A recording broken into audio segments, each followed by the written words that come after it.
upgrades, so we're going to fit them and then take it out for a blast. Also, I've got to find a new body because I'm not really a fan of this one. Some people do really love it though. So first things first, let's fix the differential. And for that, I've got these HBI heavy-duty differential gears. So these upgraded gears are made out of proper steel. The ones that are in there, I'll call it monkey metal or pot metal. Definitely not up to the job. Oh, look at that, look. There's a missing tooth there. Oh, what? That's rounding off already. What? They're not using monkey metal screws in there as well. Oh, that's rounded as well.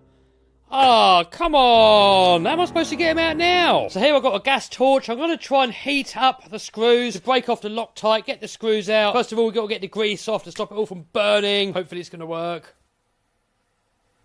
Oh, that is stinking awful. Oh. There's another trick where I've seen somebody use an elastic band and you put that in between the screw and the driver and it should come off. Nope. Here we have a stripped off screw extractor set. Oh, nope. Oh. I think we need more heat, but I'm going to do it outside because it's stinking out my workshop. Oh, come on, that's one that could be out. Right, that's one out. 3 to go. No hope. No hope. Oh, come on. There's only one thing for it. So here we've got a TIG welder, and if I get a bit of welding rod and then weld it on top of these bolts, hopefully it's going to come out. So there is that welded on there, so hopefully now we can unwind it. Oh yes, it's coming out.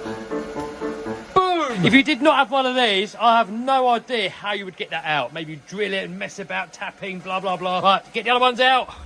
Boom! There we go, got them all out.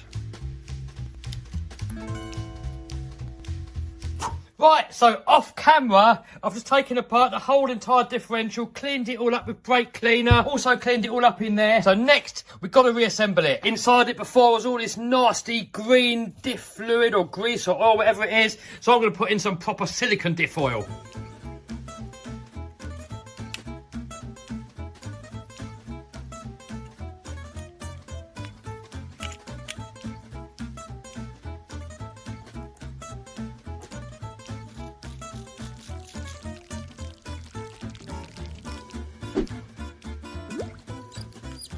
Boom! There we go, one freshly rebuilt heavy-duty diff. Next, heavy-duty pinion gear back into the differential casing. And now we can get the diff back in, and also a little bit of grease.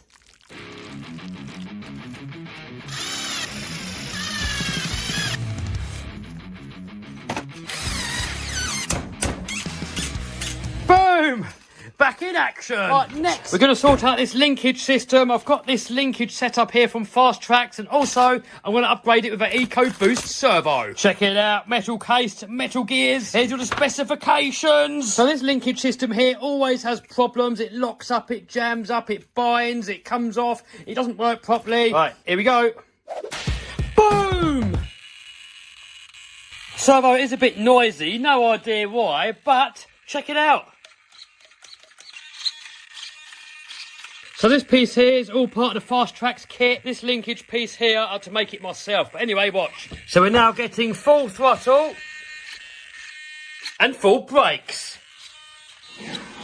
Next up, steering. A little bit on the slow side for my liking. It's not bad really, but I'm going to upgrade it with one of Raz Schifrin's Perfect Pass servos. Check it out, guys. All metal cased, all metal geared, 56 kilos of torque. So that goes in there, look.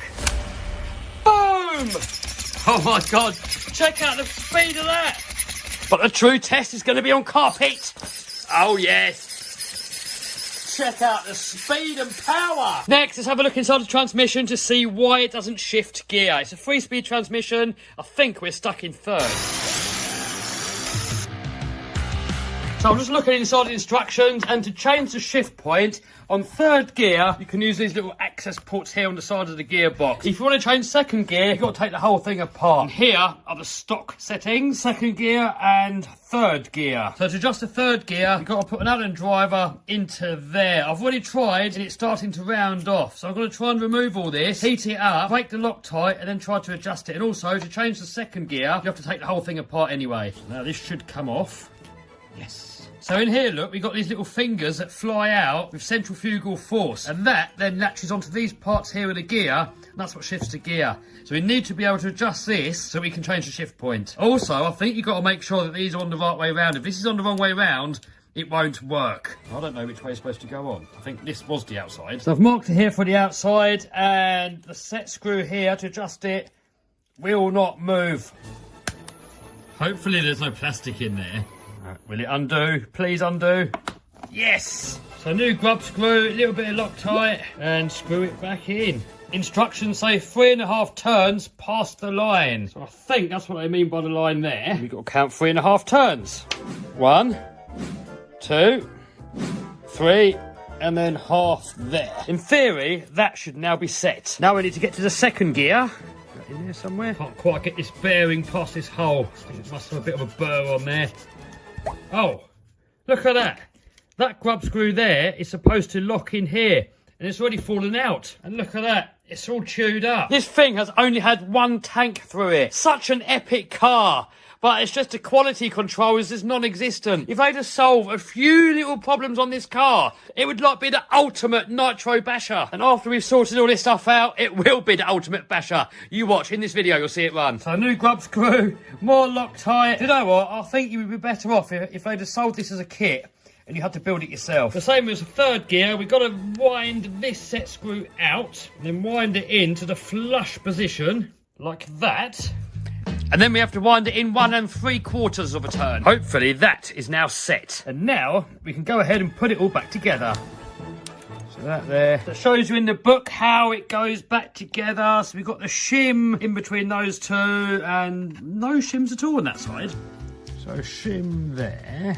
Oh, that's not a shim. It's actually part of this bearing, and this bearing's broken. It's actually broken off of that bearing. So hopefully it's still going to work. Nah, we'll see. Not in it, am I?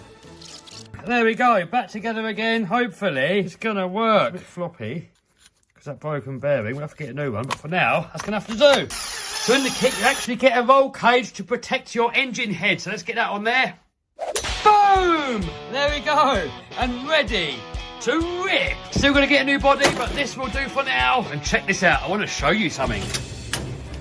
So years ago, when the Savage Octane came out, I really wanted one, but I couldn't afford it. Now they stopped making them, but I managed to find one on eBay. So the Savage Octane is like the one we just looked at, but this one's got a petrol engine, a gasoline engine. So I'm going to have to clean it up a little bit. It looks to be in really good condition. So soon, we're going to run this car. Man, I really am a Savage fanboy. There's the box of it, look. 15cc engine, 3-speed transmission, triple disc brake system, tune pipe, blah, blah, blah. Yep. Video soon. Here we are on location. Please work.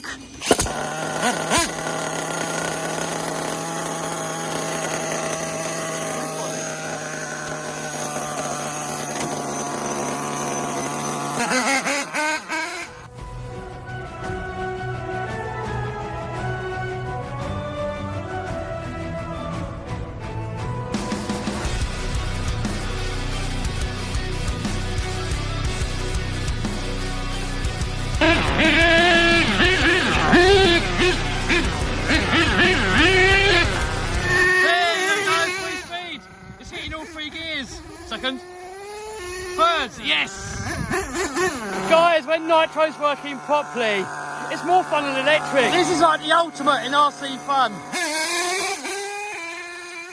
Oh, what's going on there? Oh, Max been in that case again. Oh.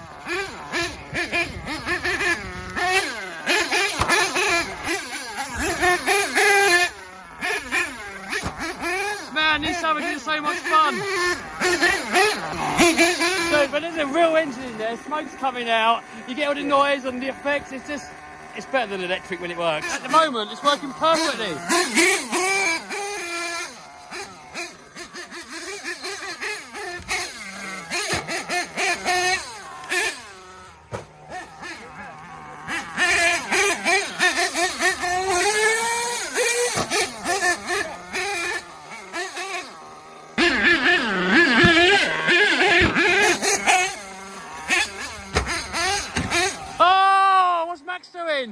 Oh! Oh! Oh no!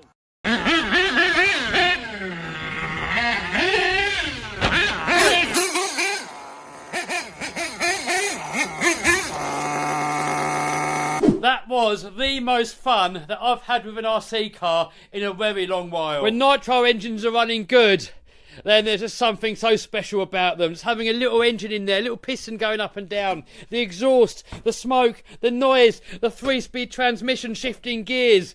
It's really something special. And, you know, a lot of people say, oh, electric's so much better, it's cleaner, it's faster, it's more reliable. And while all of that is true, there's something missing. It hasn't got a soul. When you've got a real engine, it's like it's got a little heart in there. And the HBI Savage XL, with all the little niggles sorted out, is definitely one of